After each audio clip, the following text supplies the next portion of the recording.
Hi hello అండి, అందరికీ నమస్కారం అండి. ఇప్పుడే ఒక లేటెస్ట్ అప్డేట్ న్యూస్ అయితే రావడం జరిగింది. అది కూడా నారా చంద్రబాబుకు సుప్రీంకోర్టు కోలుకోలేని దెబ్బ అంటూ ఒక లేటెస్ట్ అప్డేట్ న్యూస్ అయితే రావడం జరిగింది. అయితే దీని గురించి పూర్తి సమాచారం మనం ఈ వీడియోలో తెలుసుకుందాం. వీడియో ఎక్కడ స్కిప్ చేయకుండా చూసినట్లయితే అప్పుడే మనకు పూర్తి సమాచారం తెలుస్తుంది.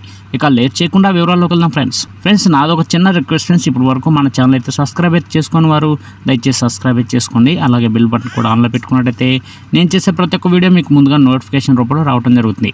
ముఖ్యంగా వీడియో నచ్చితే లైక్ చేయండి ఫ్రెండ్స్. లైక్ చేయడం ద్వారా ఈ ఇన్ఫర్మేషన్ అనేది ఎంతో మందికి రీచ్ అవ్వడం జరుగుతుంది. ఇక లేట్ చేయకుండా వివరాల్లోకి వెళ్దాం ఫ్రెండ్స్. ఇక తిరుమల లడ్డుకు వాడిన నెయ్యి కల్తీపై సీఎం చంద్రబాబు చేసిన వ్యాఖ్యలు ఆయన మెడకు చుట్టుకునేలా కనిపిస్తున్నాయి. ముఖ్యంగా లడ్డు కల్తీ వ్యవహారంపై ఎఫ్ఐఆర్ కూడా నమోదు కాకుండానే చంద్రబాబు చేసిన వ్యాఖ్యలు, ఆ తర్వాత సిట్ దర్యాప్తుకు ఆదేశించడంపై సుప్రీంకోర్టు ఇవాళ తీవ్ర వ్యాఖ్యలు చేసింది. అంతేకాదు చంద్రబాబు ప్రభుత్వ సిట్ దర్యాప్తు కొనసాగింపుపైన గురువారం కీలక నిర్ణయం తీసుకునేందుకు సిద్ధమైంది.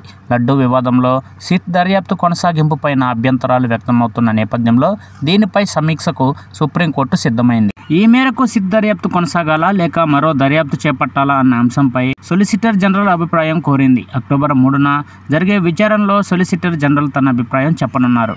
ఇక దాని ఆధారంగా సుప్రీంకోర్టు కీలక నిర్ణయం తీసుకోబోతోంది. అంటే కేంద్రం ఇచ్చే అభిప్రాయం ఆధారంగా సిట్ దర్యాప్తు లేదా సిబిఐ దర్యాప్తుపై సుప్రీంకోర్టు నిర్ణయం తీసుకునుంది.